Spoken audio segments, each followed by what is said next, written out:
বাংলাদেশ জাতীয়তাবাদী দলের বিএনপির ভারপ্রাপ্ত চেয়ারম্যান সাহেবকে,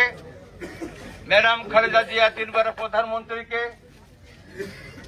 আমরা লাপসা ইউনিয়নবাসীর পক্ষ থেকে, সদর উপজেলার পক্ষ থেকে এবং আমার 14টি ইউনিয়নের পক্ষ থেকে, আমার প্রাণপ্রিয় লাপসা ইউনিয়ন